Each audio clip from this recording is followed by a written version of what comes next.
To be making some beautiful patchwork snowy trees. So to make this beautiful picture, you're going to need 2 sheets of heavy white paper suitable for getting wet. You're going to want water and brushes, of course. You're also going to need either liquid watercolor, regular watercolor, whatever you want. I am using Saks washable liquid watercolor. You're also going to want some ordinary table salt.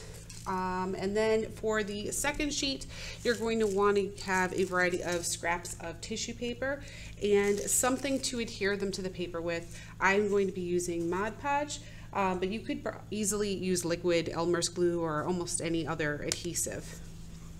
All right, let's get started. The first thing we're going to do is work on our background. So I'm going to take one paper and set it aside. And what I want to do is to create a sky and then have the bottom be the white snow. Now the paper is already white, so we're just going to leave the bottom half white. And we're just going to be painting the top half with some blue liquid watercolor. Let me show you the first step for this. Before I actually start painting with the watercolor, I'm actually going to take a brush and dip it into my water, and I'm going to paint the surface with just water. The reason why I'm doing this is it's going to help the watercolor spread out a lot easier. You're going to notice your paper is going to want to curl a little bit as well, and stop about halfway down the paper. It's okay if you can't see the line or what shape you're making because snow is uneven, and so it should be an uneven line. Once you have the water laid down, we're going to dip our brush into the watercolor and add it to our water. And you should see that it should spread out very easily. The more water you add, the lighter the color will be. The less water you add, the darker the color will be. So decide how dark or light you want your sky to be. Now this part is important. As the watercolor is still wet, you're going to take your salt and you're going to pinch a little bit and sprinkle it. Don't worry if it's perfect or not, but you definitely want to make sure the watercolor is still wet and just evenly spread some salt onto it. Now I'm going to take this sheet and I'm going to set it aside to dry while we do our second sheet. And then we'll come back and see what happens to the salt in the water once it's all dried up. All right, that was our background sheet we just did. Now we're going to be doing our patchwork tree sheet. So we're actually not going to make the trees right now. We're just going to make really colorful, beautiful patchwork paper that we're going to be drawing and cutting our trees out of later. So what you'll need for this is that pile of tissue paper that I talked about. They can be cut into really specific shapes, or they can just be torn pieces. That's fine too. The non-bleeding tissue paper is the best kind for this because when you get it wet, the colors will not spread around. But if you have the bleeding tissue paper, which is actually what this is, it's okay. Just keep in mind that if you get it too wet, it's going to maybe mix your colors together. So just keep that in mind. I'm going to shove that off to the side. And what I'm going to do now is get my Mod Podge, which again, that's what I'm using for this. And I have some I poured into a cup just in case, because I'm using the bleeding tissue, it might get my Mod Podge a little bit funky colored. And so I didn't want to ruin my whole jar of it. And I'm going to take a brush. Doesn't matter what kind of brush. Honestly, I would probably pick a brush you care a little bit less about. Something there, the bristles aren't beautiful and perfect because if you leave it out to dry and you forget about it, it can kind of gunk up your brushes. So I'm just going to dip this brush into it and I'm going to paint my paper with the Mod Podge glue. Not the whole thing, just a little section of it.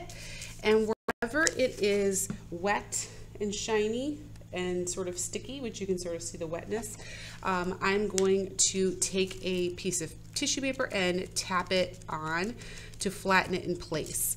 And I'm going to keep doing that until I fill it up. And I'm going to also overlap my pieces as well. Sometimes you might need to add a little extra Mod Podge to make sure it sticks down. You can do this to all your edges, make sure everything is really stuck down.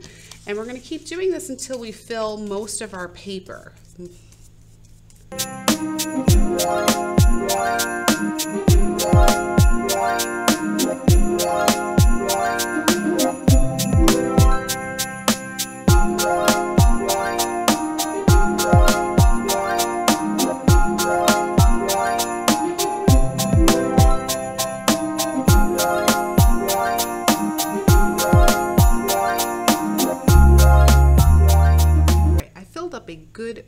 portion of my paper. I still might want to add a few more pieces just on the outer edge, but if it's not all the way to the edge of the paper, that's totally fine.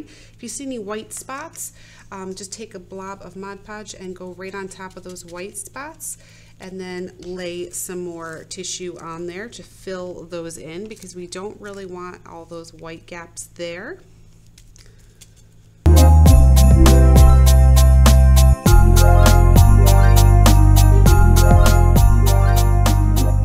I'd say this is a good example of a well done, fully covered piece of paper. Obviously not the full edges, but that's okay. We mostly just want the majority of it filled up.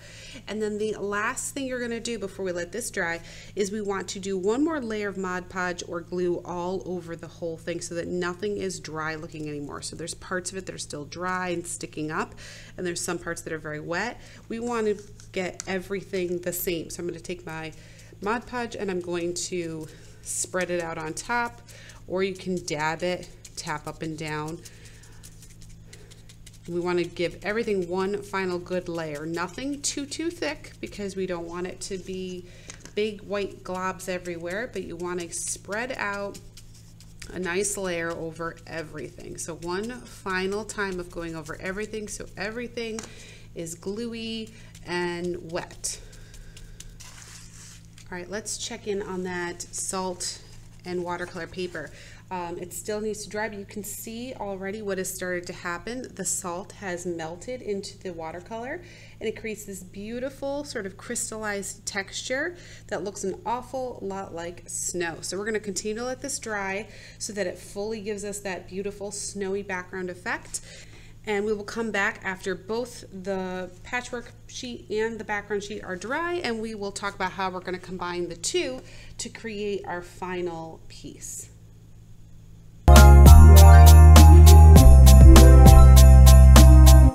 All right, everything is dried and ready to go. My tissue paper is all shiny and flat. My salt has spread out to make a beautiful snowy background. Any residual salt you can just wipe right off. And the supplies we're going to need to finish this project, besides our 2 sheets of paper, is we're going to need scissors, a glue stick. You'll also want perhaps a Sharpie or something that you can draw on your Mod Podge with. You're going to want to use triangle stencils, or you can free draw your triangles. You can also use a ruler. I'm just going to use these stencils that I have made up. And then you're going to want some brown pieces of square or rectangle paper. All right, let's get started.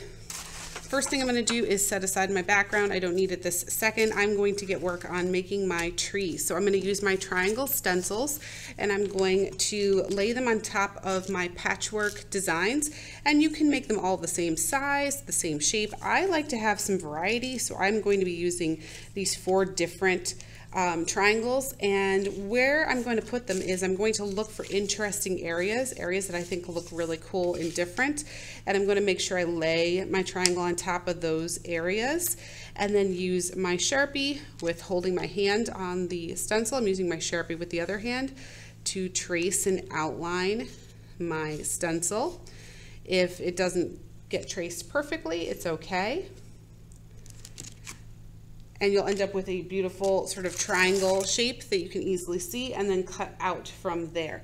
Now here's the one thing you need to be careful with. You cannot overlap your triangles. So I can't put a triangle on top of another triangle.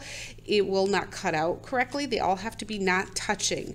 So wherever I pick to put my next one, it has to be not touching any of the other ones that I've done. So I'm going to trace as many as I can, because I'm not sure how many triangles I want in my picture yet, but I'm going to trace as many as I can on the page so that I can cut them out and then decide what I want to keep or not keep afterwards. All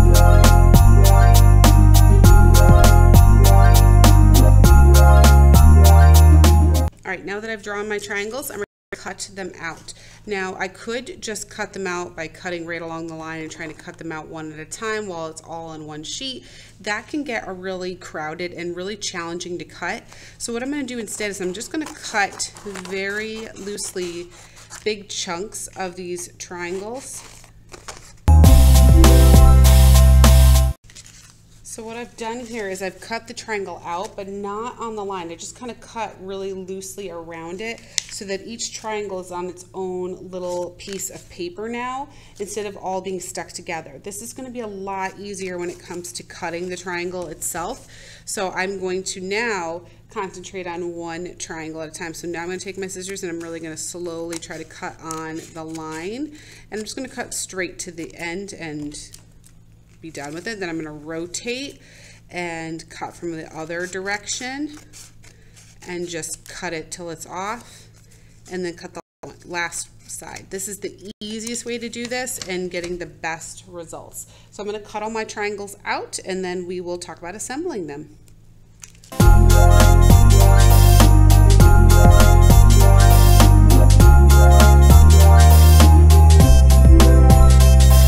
Okay, so I have all of my triangles cut out and I am ready to turn them into little trees.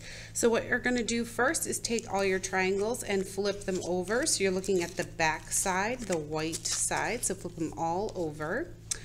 Then we're going to get our brown rectangle pieces of paper and we're going to be gluing them to the bottom of each triangle, the short kind of side, not the long sides. So I'm going to take my stick and watch what I'm going to do. I'm going to put glue just at the bottom like that. And I'm going to take one of my brown stumps and put it on top of it, but half on, half off.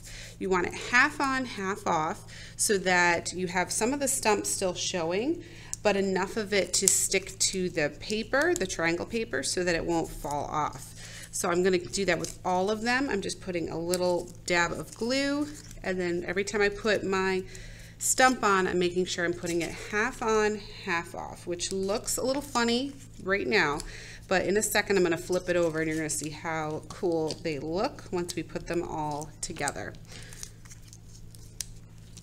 All right, flip your trees over just to check and make sure they look good, and yes, they do. They look like cute little patchwork trees with a little bit of a stump sticking out, so they all look very, very cute. So what I'm going to do now is start putting them into my snowy scene, and I'm not gluing them yet. So I'm going to pull my paper background right here, and I'm going to take my triangles and I'm going to work on my composition. A composition is the arrangement of your objects in a picture. So I'm going to decide where I want to put my trees. Do I want some low and some high up on the snow? They don't all have to be in the same spot.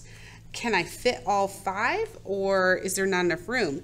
Maybe I could even think about overlapping a little bit, so one is on top of the other. That could look really cool too.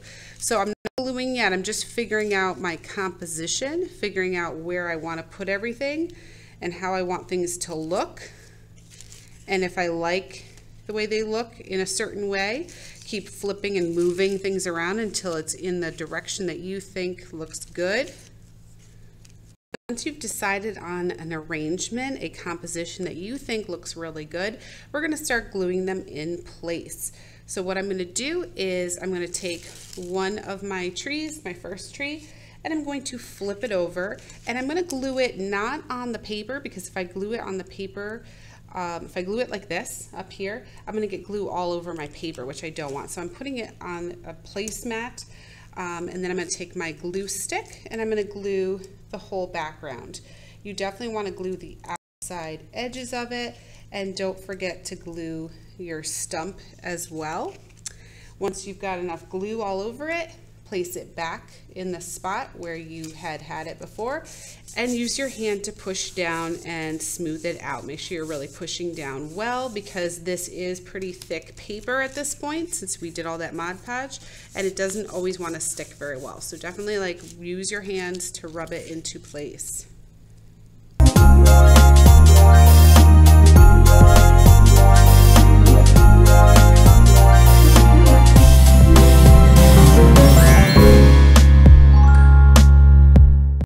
Okay, there we have it. Our snowy patchwork tree landscape is complete.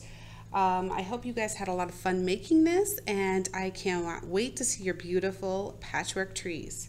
Have fun!